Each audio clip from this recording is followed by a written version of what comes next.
చేతిలో ఉన్నది.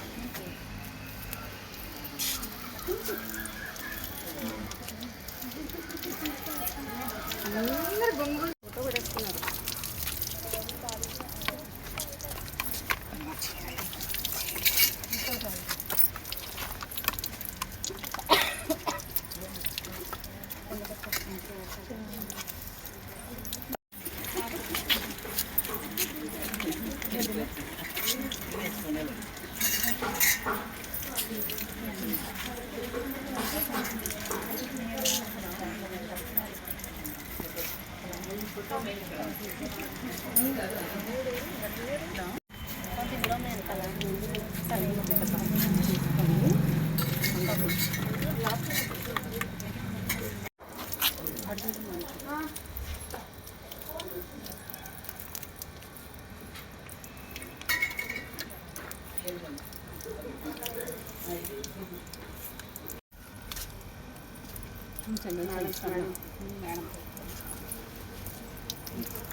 అందరికీ నమస్కారం. నేను డాక్టర్ రాజలక్ష్మి సిరిగినేని, రాష్ట్ర మహిళా కమిషన్ మాజీ సభ్యురాలిని మరియు పశ్చిమ గోదావరి జిల్లా తెలుగు మహిళా అధ్యక్షురాలిని. స్త్రీ అన్నిటికీ మూల కారణం, అంటే స్త్రీయే శక్తివంతురాలు, స్త్రీ ఆది పరాశక్తికి నిదర్శనం. అటువంటి స్త్రీకి అనాది నుంచి కూడా ఎంతో గౌరవప్రదమైనటువంటి స్థానాన్ని ఇవ్వటం జరిగింది. లక్ష్మీనారాయణులు కానివ్వండి, సీతారాములు కానివ్వండి, ఏదైనా కూడా స్త్రీకి ముందు స్థానాన్ని ఇవ్వటం జరిగింది. కానీ అదేవిధంగా అనాదిగా కూడా స్త్రీని అణిచివేస్తున్నటువంటి ధోరణి కూడా మనకు అందరికీ కనిపిస్తూనే ఉంది.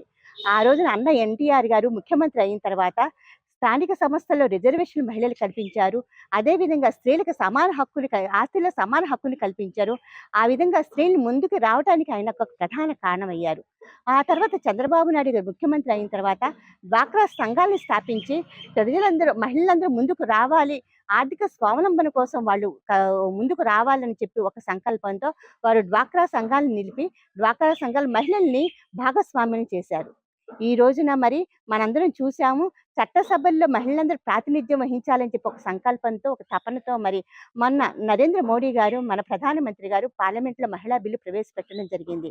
కానీ కొన్ని పార్టీలు మహిళా బిల్లుకు వ్యతిరేకంగా వాళ్ళు ఓటు వేయడం జరిగింది. మహిళా బిల్లు వీగిపోవటం ప్రతి ఒక్కరికి తెలిసిన విషయమే. ఆ రోజున మహిళలందరూ చాలా చాలా డిసప్పాయింట్ అయ్యారు.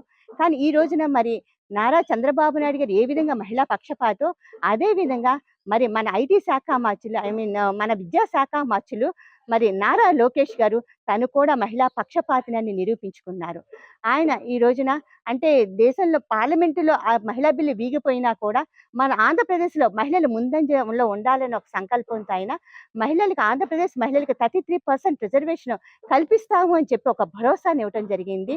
అది మన చంద్రబాబు నాయుడు గారు మహానాడులో వెల్లడించడం జరిగింది. ఈ సందర్భంగా మేము నారా లోకేష్ గారికి మా హృదయపూర్వక ధన్యవాదాలు తెలియజేసుకుంటున్నాము. అదేవిధంగా ఆ సంతోషాతిరేకంతోనే మేము ఈ రోజున నారా లోకేష్ గారి చిత్రపటానికి పాలాభిషేకం కూడా చేయటం జరిగింది.